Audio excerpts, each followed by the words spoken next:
Hi there, and welcome to a new video on my YouTube channel. This time, just a small project update on the Spinogy / SOROTEC Heavy Gantry Direct Drive Conversion Kit. I know it's a long title, but that's how it is. As you can see, I made a bit of progress. I machined those parts, which you maybe have seen in my last video, which was called First Chips with X22 ATC spindle. This is where I machined all those spacer blocks.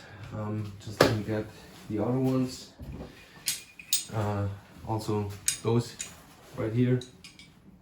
And I already hooked up 2 of the AC servos from DMM. This one slightly bigger because of the brake. Yeah, fitted all really well. Now I just have to mount the 2 servos for the gantry axis, but I actually have to wait on bolts to come in because the ones that I got are actually 20 millimeters too long. So yeah, then I will mount those 2 servos, and then the machine basically is all set up, mechanically at least. Of course I have to mount the ball screw housings of the gantry to the gantry plates, but basically then the machine is finished mechanically. Of course I have to mount the limit switches to the gantry and to the gantry beam, but these are just some minor fixes. Also I machined the top plate of the Z-axis, or I had to machine it new in order to accept the spacer blocks and the servo in this orientation, and I had to machine this plate also new, which I maybe actually have shown in the last video, I don't remember right. And also I have to mount this aluminum extrusion profile to the frame of the machine in order for the cable chain to ride on.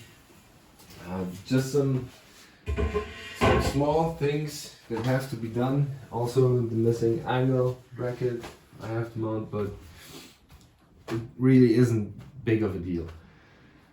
So yeah, pretty happy how it turned out.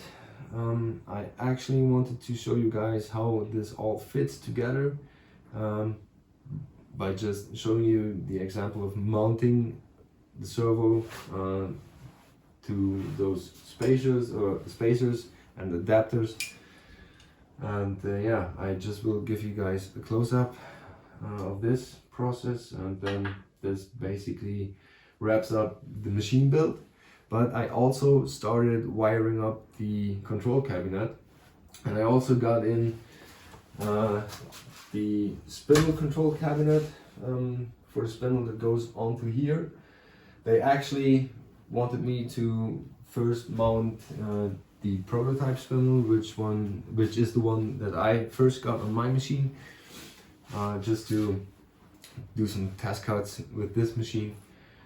And yeah, sure enough, I agreed with it because why not? I already have a spindle right here laying around because I have my ATC spindle now mounted, and yeah, basically just makes sense to mount the prototype spindle to this machine, as it's basically also a prototype machine with direct drive conversion kit. But yeah, just let me show you guys the control cabinet to say where I got it right now, and also let me show you the control cabinet for spindle. So yeah, just I will get you guys close up. So this is basically the state where I'm at right now with the control cabinet for the SOROTEC Spinogy heavy gantry machine. As you can see, I really went crazy with cable labeling, but I actually wanted it, to do it this way. So doesn't matter who runs into this cabinet, everyone can just trace the wires according to the labels that are in there and find the defect or something like this. I actually started wiring up the Eding CNC controller to those clamps. Basically the wires from the controller go this route, then on to this side here of the clamps, and then from there on I'm going out to either the drives or to the limit switches or to the relays that you see for spindle on off and those kind of things. But what I have to remove some of those clamps because my original plan was to wire all the step, direction, enable and so forth signals to those clamps, and then from there out to a DB25 connector where I have to solder all the wires onto this connector. But I actually found a pretty nice module, a DB25 module, where you have kind of those clamps, but then it goes out to a regular DB25 connector, and then you can, from there, you basically just connect the wires from the Eding CNC to the module, to those clamps, and from there out, you're going to route the cable, a DB25 cable, printed port cable, to the drives, because they also have DB25 connectors. So basically it makes sense to do it this way, because then you have cable shielding. You should have no issues with electrical noise that's getting picked up from the AC voltage over to the 5 volt or 24 volt voltage. But the layout, I chose this layout that I have on the far side all the AC 230 volts, and on the nearby side, which you can see right here, is all 24 and 5 volts. So there actually should be no interference with noise or changing voltages. So yeah, that's basically the main idea. I think it looks really clean, really is a lot of work, especially with all this cable labeling. I know this isn't seen very much, but I just wanted to keep it organized and have everything labeled so everybody can trace the cables and knows where which cable comes out or comes from.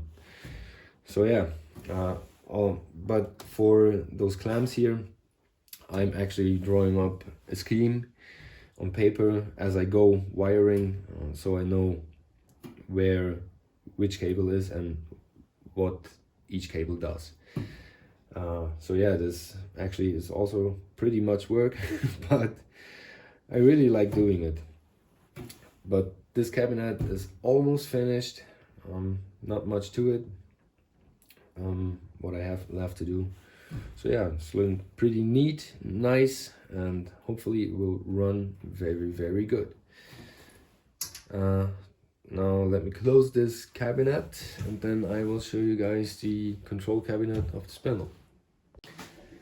Okay, so what you see here is just a pile of cables. No, just kidding. I just wanted to show you guys the connectors that they are using, and those are really industrial standards or industrial quality. Pretty nice connectors. This is actually the motor or spindle power cable, and then we have the green one, has the same connector, just with a lot more pins in them or in it. This is the sensor cable, and then we have the ground cable or earth cable, or PE cable, how you ever want to call it, and of course power cable. Then what we see is the front panel layout, just e-stop, reset button, and of course main power switch. Now let me open up this cabinet. So just let me tilt the camera a bit. So here we have the 2.2 kilowatt Omron VFD brake resistor. This right here is the Omron safety relay, just a normal relay, 24 volt power supply and circuit breaker. Right there in the top right is an exhausting fan. And just let me tilt the camera a bit more. Here in the left bottom edge is the intake fan, all powered with 24 volts. And what you can see here are those connectors or clamps. This actually was my idea because they asked me, or I actually suggested it, because with my what I really hated about other systems, or really didn't like about other systems, is that you have to solder those DB25 connectors or those XLR mini connectors, which actually is pretty tedious work. So I just told them, or I suggested them, why they don't use those clamps instead, with this kind of I don't know how you call it in English, but you actually have to thread your cable through this nut, then through this hole, then you just screw the nut on and the cable will stay fixed. And then you can just put all the wires that you need from your controller into this control cabinet for spindle. You can just put them into those clamps and then you're done. And it's just such a much nicer and neater and cleaner way for wiring up so many cables that you need. There's no soldering involved, so it's just so neat and clean. So yeah, this actually makes me really proud that they included my idea into their control box. Pretty cool. And also what you can see right there, right here, are of course, or is the cable wiring for all those switches in the front. So yeah, pretty nice and clean cabinet, pretty cool. Now I want to show you guys how I actually going to mount the servos or the spacer blocks. And what I afterwards realized would be pretty nice to have is some kind of registration feature in those single distance blocks or spacer blocks, because now they are able to shift around like this. But yeah, this is what comes with version 1 or iteration 1.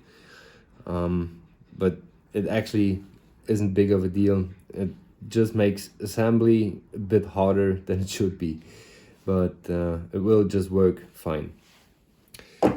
And for first, you really want to make sure that your coupler is seated in a way that you can access this bolt from the outside with an Allen wrench. Of course, this bolt here will get switched out by a shorter one, but yeah, if you have it aligned properly, then you will be, or then you can have, or then you can mount the servo.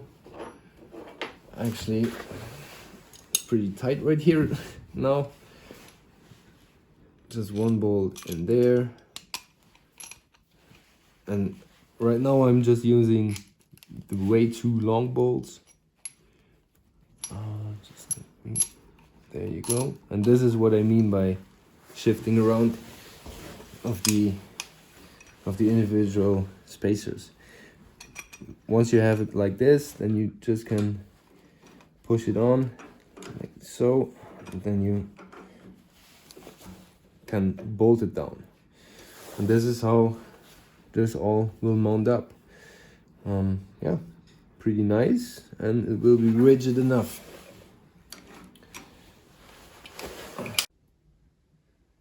And here just some close-up shots of the already mounted spacer blocks. So yeah, this is how it looks. Of course, those bolts will be cut down as well. This top plate I had to machine new, because the original one wouldn't be able to accept the servo in this way. Modified it just a bit, and yeah, also this plate here is also machined new. So yeah, pretty nice conversion kit.